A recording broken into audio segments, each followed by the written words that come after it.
Okay, hello everybody. Welcome to the Durham Energy Institute launch seminar series. It's great to have you here. We're going to start in a couple of minutes. Just we're waiting for other people to trickle in. We are today with Lira, Lazaro, and Esteban Serrani, who just published a book on energy transitions in Latin America, and they're going to walk us through the journey of putting together the book and give us the latest insights on the field from Latin America. I will introduce them very briefly, and then they're going to present to us for about 30-40 minutes. And then we're going to have about 15 minutes where we can have questions and answers or a little bit of conversation. So let's just wait one more minute and then I'll start. Oh, by the way, once the conversation gets going, but only once the presentation gets going, switch the cameras off because that helps us with the bandwidth. But you don't have to switch your camera off just yet. Just let's wait until the presentation gets going. And by the way, I think I didn't introduce myself. My name is Andres Luque. I'm an associate professor at the Geography Department at Durham University.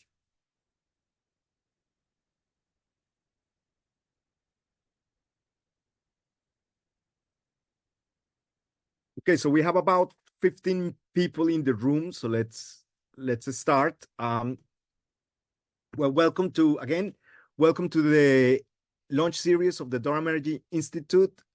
Today we have Lira, Luis Benitez Lazaro, and Esteban Serrani. I'm going to introduce the two of them.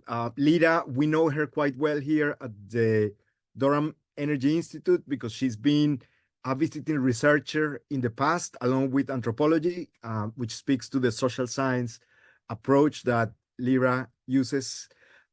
She's got a PhD in Earth System Science from the Brazilian National Institute of Space Research, and she's got a master's in Latin American integration from the University of Sao Paulo.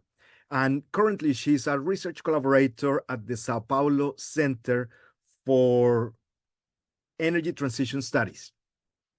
And Esteban, can you raise your hand? Yeah, that's Esteban. And Esteban is a sociologist. He's got a PhD in social sciences from the University of Buenos Aires. He's currently a professor at the National University of San Martin in Argentina and a researcher at the National Council for Scientific and Technical Research of Argentina. He's currently joining us from New York, where he is a visiting scholar at Columbia University. Out of curiosity, Lira, where are you joining us from today? In Sao Paulo. Okay, great. So, Lira and Esteban just very recently published a book that on energy transition in Latin America, and it reflects the current debates of the Working Group on Energy and Sustainable Development of the Latin American Council of Social Sciences. And me being Latin American, we know that the Latin American Council on Social Sciences is one of the knowledge authorities on the development of social science knowledge within the past 30-40 years in Latin America. So we're really excited about the book. We're very excited about having the two of you here. Welcome. And Lira and Esteban, the floor is yours. Okay, thank you, Andres. I need to share my presentation. 1 minute, please.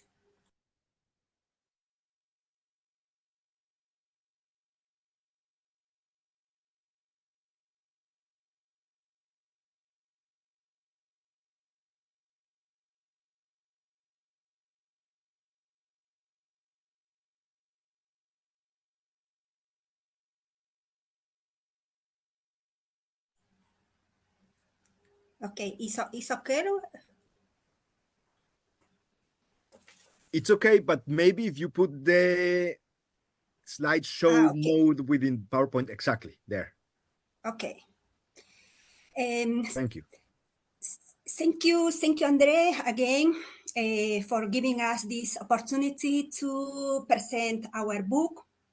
The idea for this book and its structure originated during my stay in Durham University. During my stay as a visiting researcher at Durham University in 2021 and part of 2022. Throughout my stay there, I engaged in extensive discussions on this topic, which proved immensely useful. This discussion increased my understanding of the complex nature of energy transitions and helped to shape this book and also the structure of the book, as well as it became clear that energy transition is not simply a shift from using or consuming fossil fuels to renewable energy. It goes beyond that and needs a deep consideration of social and political factors and dynamics. Also, this emphasizes the importance of studies and research that take a holistic approach, recognizing the complex interplay between technological advance, the culture, the societal structure, the economic challenge, also the policy and regulation frameworks in pursuing sustainable energy transition. Thank you. I am immensely grateful for this, for all this experience in Durham University. About our book, we are showing in this book about the region of Latin America.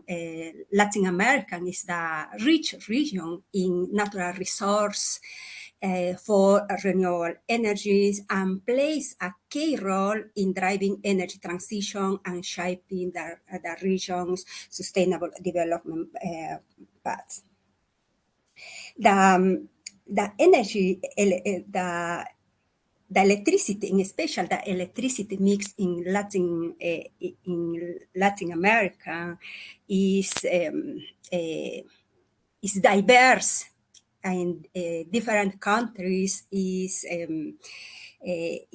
reaching almost 100% in its electricity mix. For example, here, Paraguay, also Costa Rica, Uruguay, and Brazil. The region has advantage on in hydropower for its electricity mix, but other sources such as wind and solar, for example, is still a smaller part in the electricity mix. For example, the countries that is leading this energy source is Chile and Uruguay. But in the energy mix, the picture is different in Latin America. All sources about fossil fuels represent almost 65% of energy mix. One of the advantages of the Latin America is that the lowest share of carbon is in its primary energy mix that account for almost 4% in its energy mix. When compare the energy mix, the global energy mix, the composition of global primary energy is still heavily dependent in fossil fuels. For example, Latin American in this picture is showing that Latin American and Europe energy generation from low emission source is higher than the world average, representing in 30% and 29%. Europe and also Latin America stands out as the region with the lowest level of dependence on fossil fuels in their electricity mix.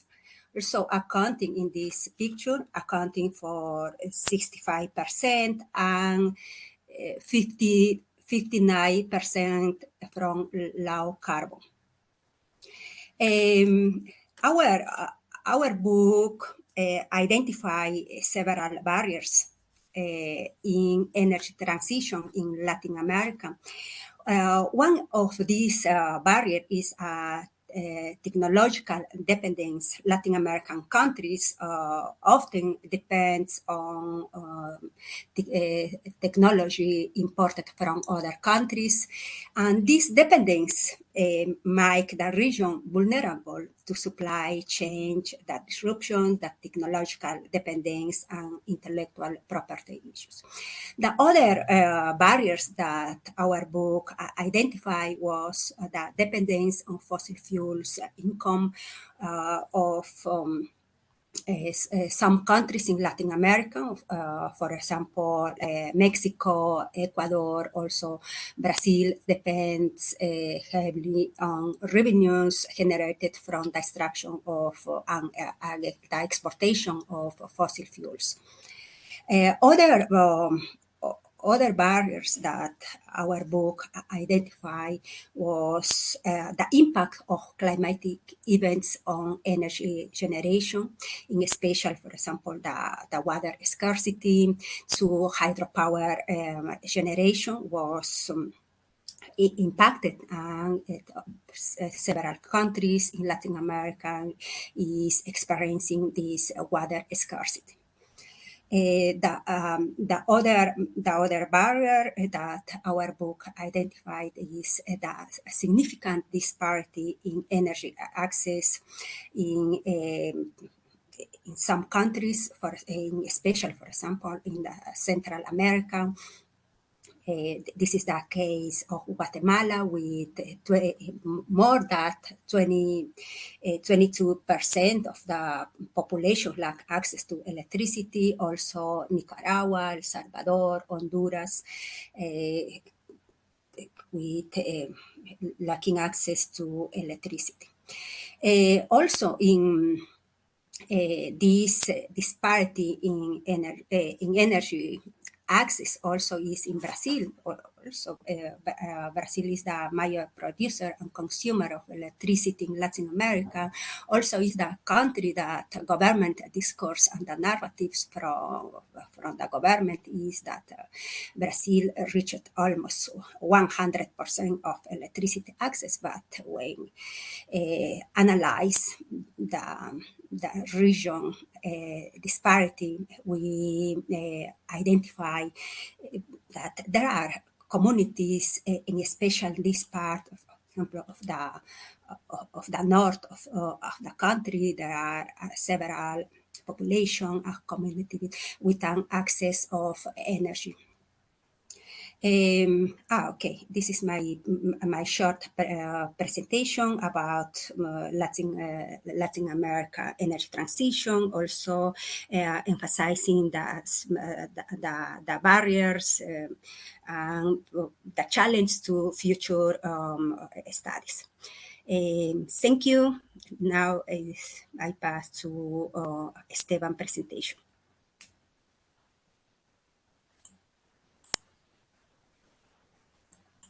Sorry, I need to share.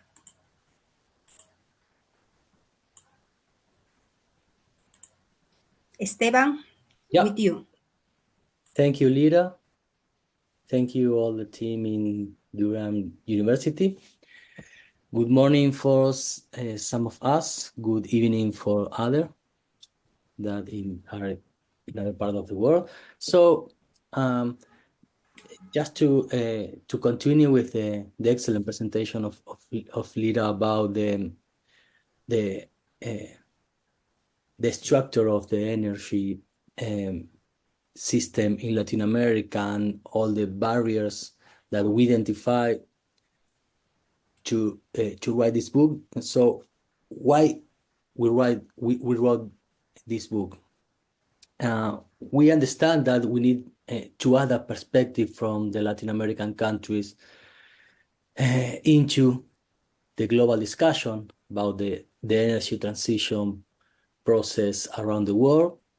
When we find into the Scopus publication between 1970 and 1922, there are around now 1,000 publications about energy transition, and only about 400 were about the Latin American process, around 4.6%, and a minority of that publication were written by Latin American authors. So we identify that we need to put other voice in the global discussion, specifically in the English for the English reading discussion. So this book is part of the working group of energy and sustainable development of CLACSO. CLACSO is the Latin American Council of Social Science, and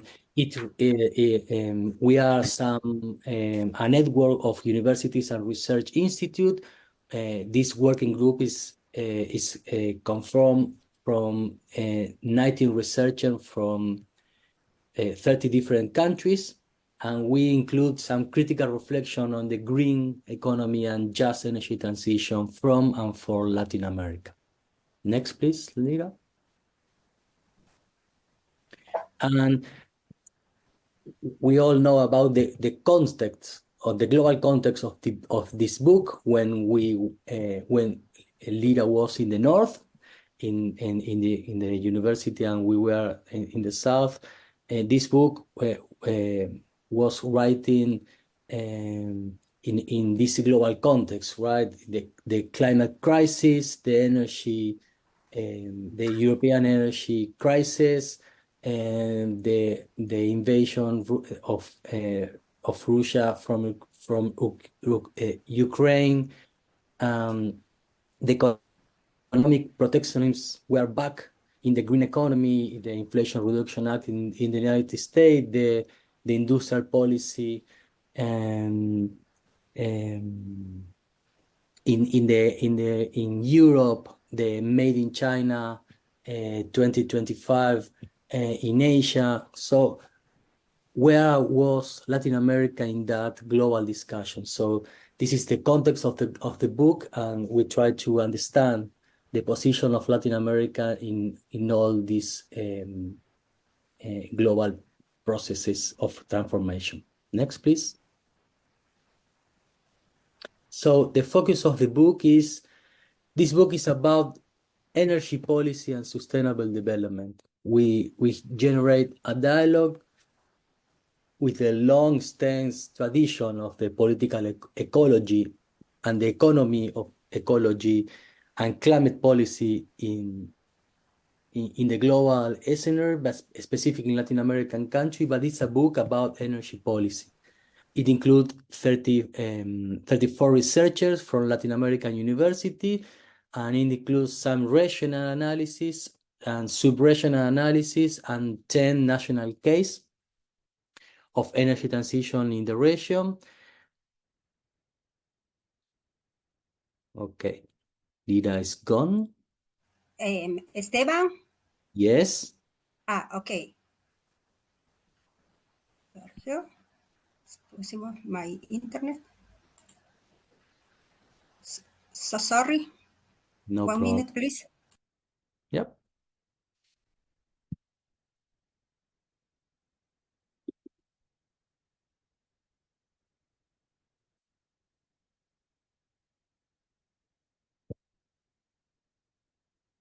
So we understand that the energy transition is much more than a change in the energy sources. We understand that energy transition constitutes a series of interrelated processes specifically crafted to address the distinct challenge encouraged with the Latin American region.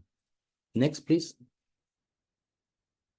So we start from the energy trilemma.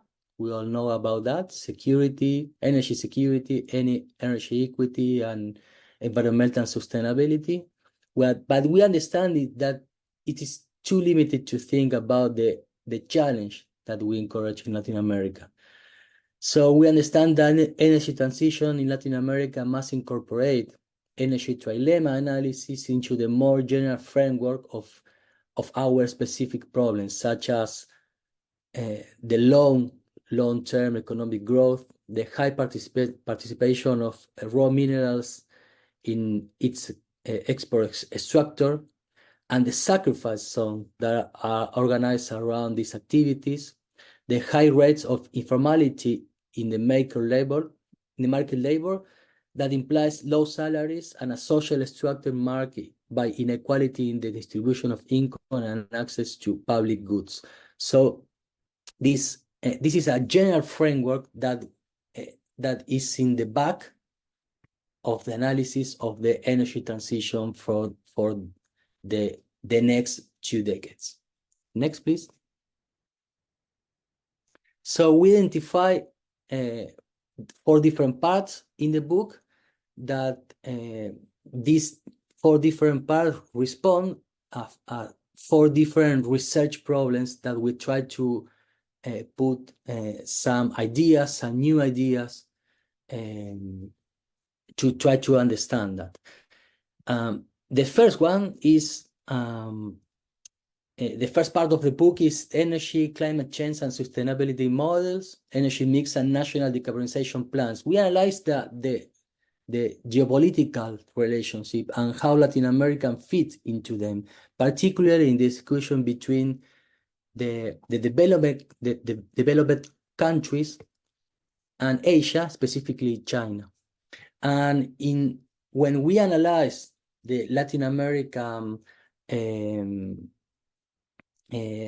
plans of emission reductions, we identify that, such as Lira says, our country is the most renewable region around the world, but its emission reduction plans are too ambitious too. So supposes those plans of Asia, for example, the region that contribute now with the more emission to the world. So this is something that we never discuss too much, that the region is relatively the more cleaner around the world, but our emission reduction plans are ambitious too. So we try to understand how Latin America fit in the geopolitical discussions around the energy transition for the next decades that it's going right now. The second part, it's a very important topic that generally we forgot to discuss in deep when we talk about energy transition, as the oil and gas dilemmas, the income dependencies, and barriers for energy transition, such as Lira start to talk about it in this presentation. We include that the historic nation-state development in most of our Latin American countries involve disputes over natural resources rents, particularly in the fossil fuels industry. Understanding the energy history, the economic development process, and the geographic integration of our countries in the 20th century requires attention to how the national oil companies functions in our economy. So energy transition implies a fiscal transition, that it became to reduce the income dependence of natural resources. So this fiscal transition it's remained unclear in the region when the energy transition is going to be part of the fundamental process of change in our region. So I think the fossil fuel industry and the transformation in the next 2 decades, it's a huge challenge for our region, because there are, as most of you know, there are a lot of countries that depends on the income of the fossil fuels. So the third part of the book is the energy transition and renewables politics, energy matrix, technology and cost as limits and opportunities. In that part of the book, we analyze a lot of cases of the specific energy transition to renewables, but we identify that to achieve carbon net zero, reshape the economic matrix and enhance resilience in climate change adaptation, Latin America needs to invest between 8 and 12% of the GDP each year by 2015. And there is a huge problem in the region, that is the lack of finance. The multilateral region banks offer minimal financing. The developed country fall short in fulfill the promise to finance adaptation in poor nation. The private banking investment are lacking, and we have very limited available in local capital market and national development bank to finance energy transition, with the exception that maybe we can discuss, with the exception of Brazil. So in essence, the market is driving the energy transition in the region. So this is why we wrote the fourth part: is energy services, about access, energy power, decentralization, and democratization. And in that part of the book, we make the question about, is this a just energy transition? We are socialize the benefits of the energy transition, or we are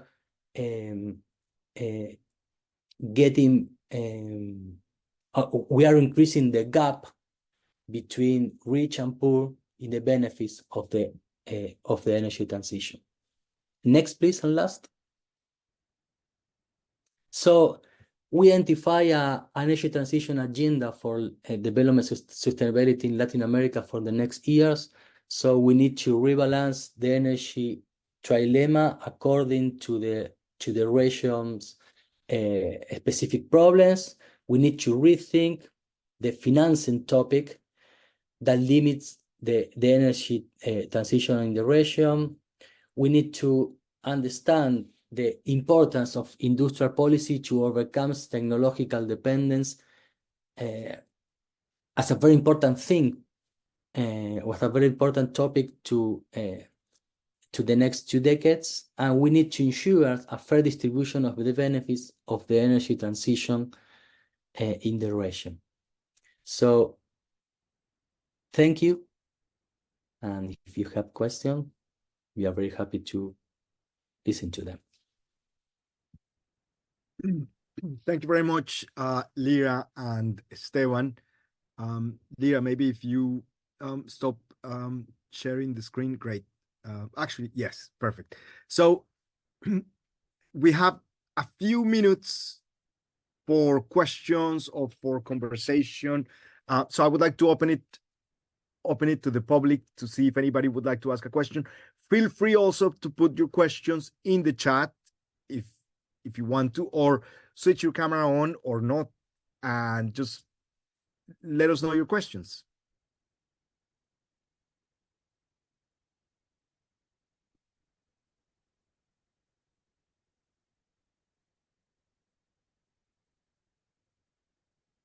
So whilst people think about their questions, I have a question for the two of you. I was wondering if maybe you can tell us something about the policy contradictions within the region. You have countries with a very high history of dependency in oil and contemporary dependency, like and significant oil reserves. Mexico, Colombia. But at the same time, you have countries that have set out a pathway towards a non-oil-based economy, Costa Rica, Colombia, technically. So there's like significant contradictions in the way in which regional leadership is looking at a post-carbon world. Can you tell us something about this?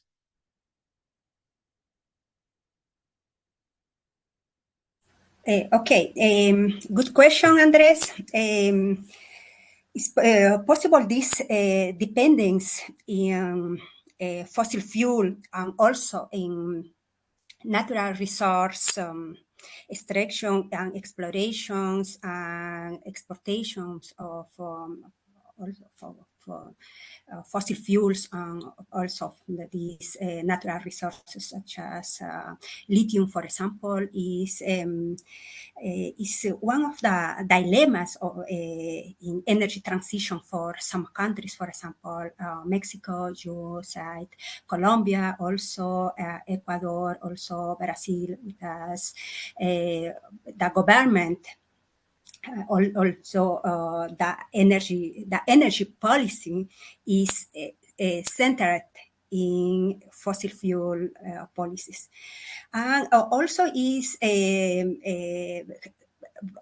very contradiction. For example, in Brazil, the government narratives and is Brazil is the country with renewable energy. Also, is a country with rich natural resources for renewable energy, but when we show the energy mix, Brazil is dependent on fossil fuels, on oil, and the energy, in special the energy mix of Brazil, also Mexico, is fossil fuel, is oil. The advantage is the electricity mix. For example, in Brazil, is the electricity mix is based on hydroelectricity. But one of the barriers also is the climate variability. So, for example, in these last years, Brazil is experiencing the water scarcity and also impacting in the electricity generation. Esteban, you need to complete my speech, please. Yes, I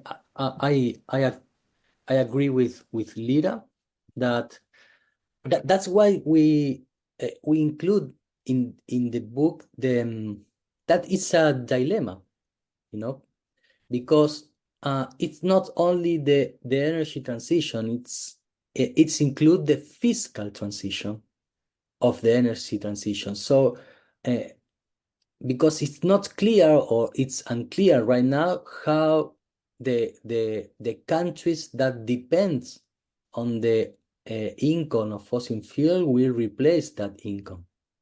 Specifically talking about Bolivia, Ecuador, Venezuela, and Mexico specifically. So, and it's a dilemma. And most of that country, for example, Venezuela, Ecuador, and Brazil, the electricity mix is very dependent of the hydropower.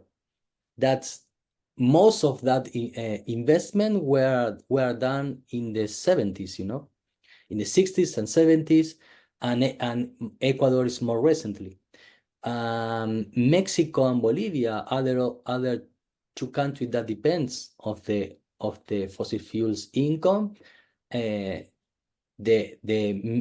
energy matrix and the electricity matrix depends on natural gas. That is the discussion right now in Europe, includes the natural gas as a transition resources to the energy transition. So for us, it's a huge dilemma because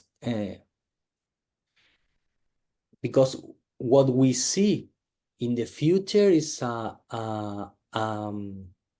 next phase of extractivism around natural resources to can incorporate in the transformation of the electric vehicles circles. So it's a dilemma for us. And on the other hand, we can see that countries that has no dependence on fossil fuels like Chile, Costa Rica, Uruguay are the countries that more advanced in the non-traditional renewable sources, So it's something that we need to get more investigation about that. Okay, thank you very much. Peter Newell, you have a question?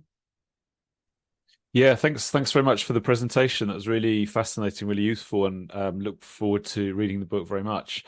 I just wanted to ask about justice questions and just transitions, which is sort of one of the themes you were alluding to there, and whether you've seen across the region any positive examples, or maybe negative ones as well, but any positive examples around the possibility of just transitions, like how countries have managed transitions away from coal, versus experience in Colombia and Chile, elsewhere.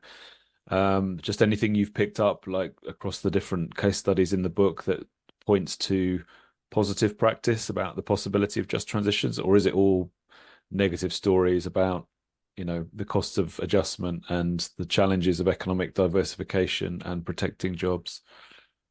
Thank you. Thank you, Peter. Thank you for the question. It's a good question. Also, was one of the questions of the conclusion of our book, because in special energy transition, and just in especially just transition is a term, or is the concept of a recent concern in Latin America.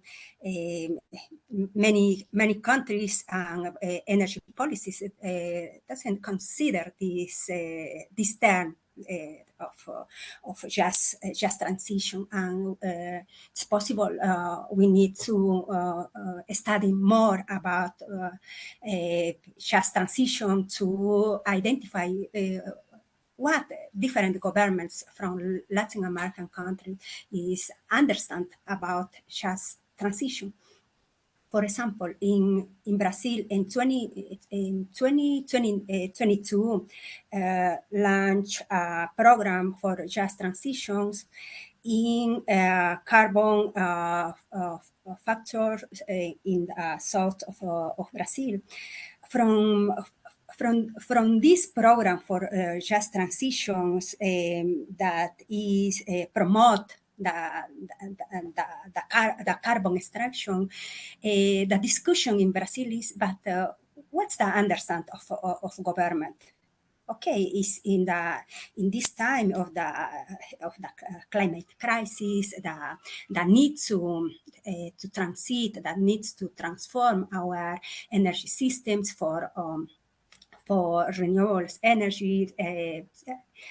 In this context, what's the understanding of the government is to promote, for example, the carbon extraction, or to promote renewable energy. But one of the justification of most Latin American governments, also in Brazil, when they launched this program, was that we need to promote also the job. Not is possible to transit, okay, to other sources, for example, the wind or the solar sources, and to cut all jobs that the country need, also promote the employment, need help, and promote also the jobs. And in our book, we discuss about this topic about the just transition, also the democratization, also the energy poverty, and several chapters in the book is showing these needs to consider this concern about justice, because there are several communities in all countries in Latin America without access of energy or electricity. I showed it in my presentation about Brazil. Brazil is the country that appear in the ranking of the countries in the reports of, for example, of the international agency, that the country that is reaching almost 100% of the energy electricity, but we analyze this regional disparity. We identify these disparities. We identify the energy poverty. We identify the needs to understand and the needs to speak more, talk more about just transition, and also these narratives of the government, because the dominant narratives in Latin America is that energy security. Also, more than just the transition, is several government is more concerned about the energy security. Esteban, please, you complete my speech. Yeah. Thank you, Peter, for the question.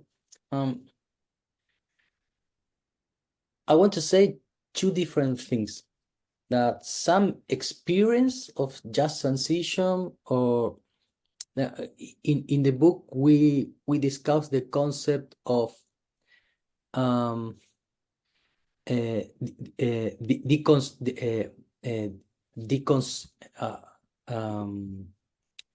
decentralization of energy, just a path to get the energy transition, the just energy transition. But Lira, with some colleagues of Sao Paulo University, shows that for the residential distribute energy,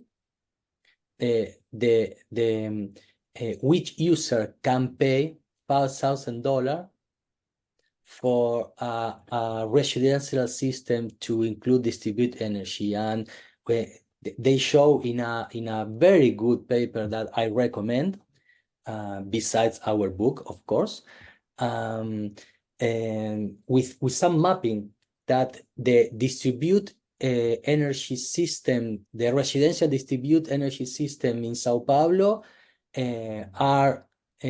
were installed in the more rich part of the city, So we know that some part of the literature creates that with the decentralization of the distribute energy, the distribute energy system, we can create more just energy. What we start to see in our region is it's still too expensive to create a more democratization in the access, for example, in the rural sector, and in the pure part of the urban cities, of the urban cities, The other thing that I put in the presentation, but I want to enforce, is that just for the limitation in the access of finance, the market is driving the energy actions of from fossil fuel to renewables in most of our countries. So the most important thing in that energy action is the price of the energy. The market is not worried about access or democratization, or even in just energy transition. So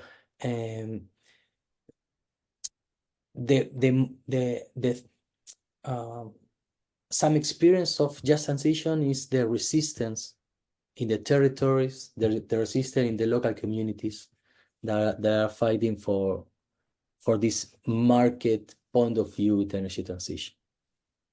Thanks. Okay, thank you very much, Lira and Esteban. I think we have time for one short question.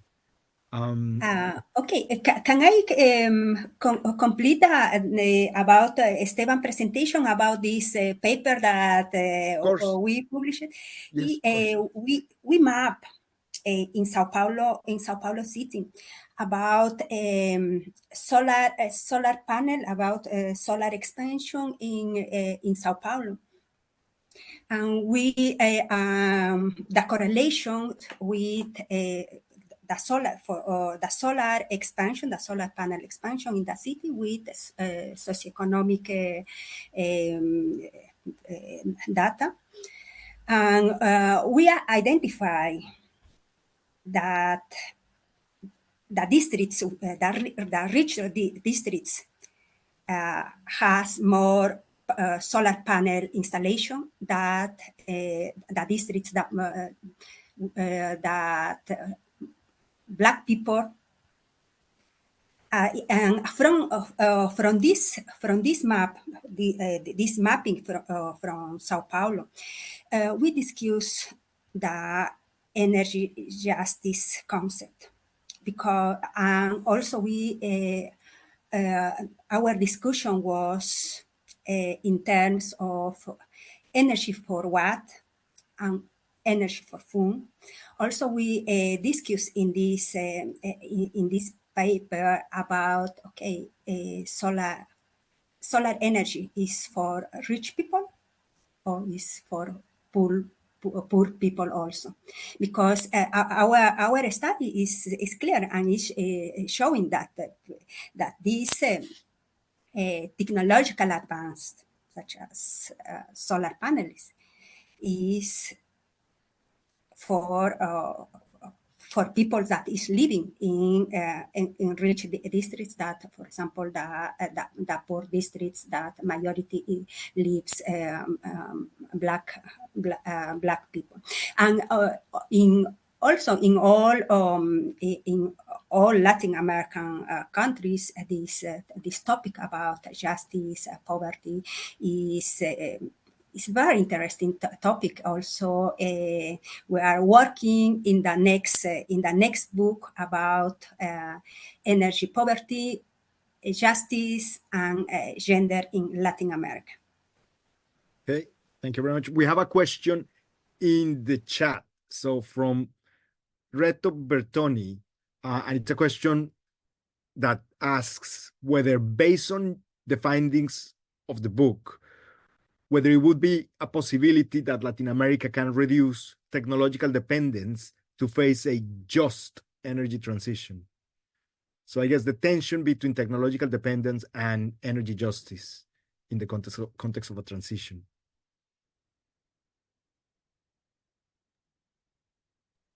Do you want to start, Lira?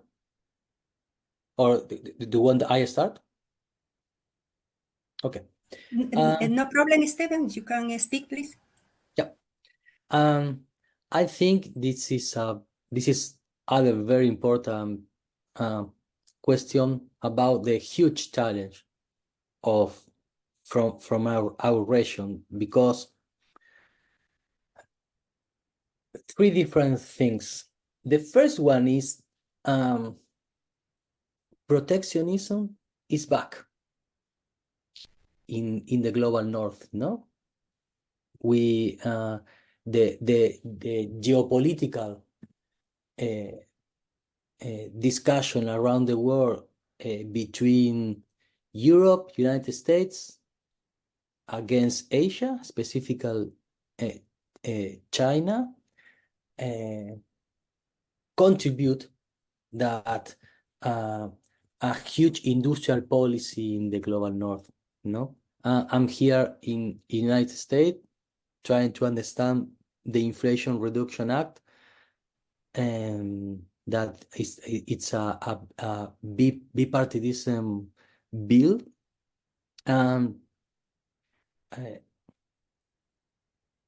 It's huge. The grants, the tax incentives, the subsidy to the local content and the local development of technology from for the energy transition of the next 2 decades, and to develop the technology, the science, and the manufacture to the green economy that started a decade ago and will be developed for the next 2, 3, or 4 decades. So the challenge is now going. So I particularly understand that if Latin America can incorporate technology to his technology, science, and added value in the supply chain of the manufacturers, it's going to be a new phases of dependence of in the green economy in this fourth industrial revolution that is going on. So I know that we can compete in all the supply chains, but for example, we have a lot of natural resources that they were needed for the energy transition. So I think that with some intelligence, public policies, with some smart industrial policy to the phases of the supply chain, that we have some skills and some opportunities, we can increase the added value in the economy and try to move ahead to another extraction phase in our economy. So this is the huge challenge for our region. For me, it's one of the most important challenge of the region, and I think we are on it. Okay. Lira, anything from your perspective in order to wrap up and close? Yeah. What is the landscape in Latin America about this technological dependence? One of the big problems is the high dependence of many countries in Latin America on foreign technology for energy transition. For example, in solar energy, Latin America, many countries in Latin America depends on foreign technology. For example, the dependence of China in Latin America is high in solar energy, also wind energy. The other problem in Latin America is the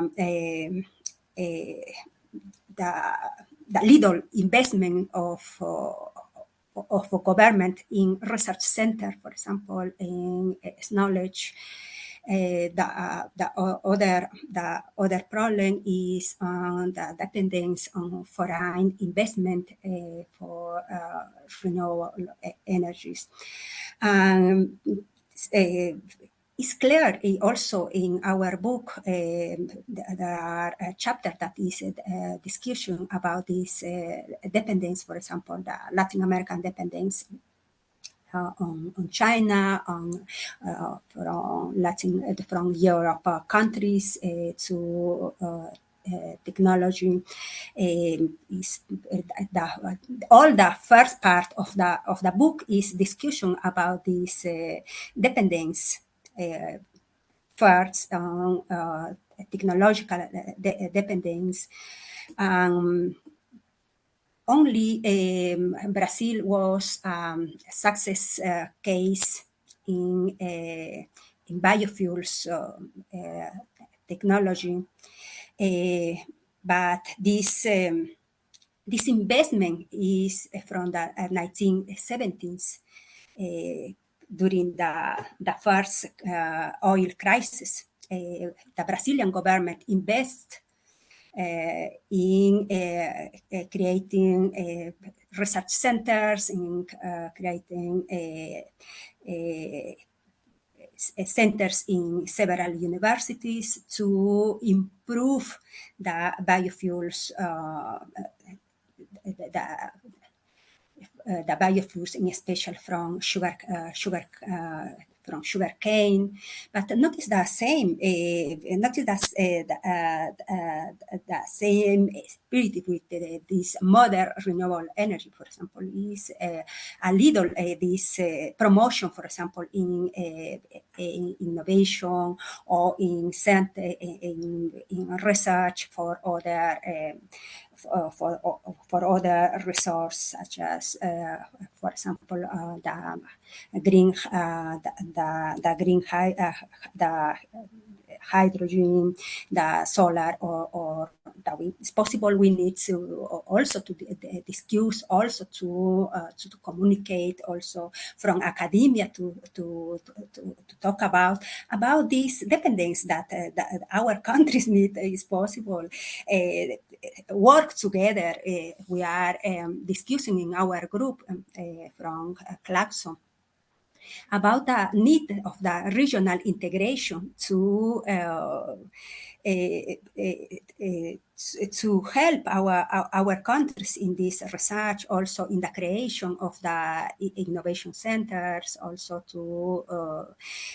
to identify opportunities to this innovation in the countries, because I presented in the first part of my presentation, we showed about that Latin America is the region with is the rich region in natural resource for several renewable energy.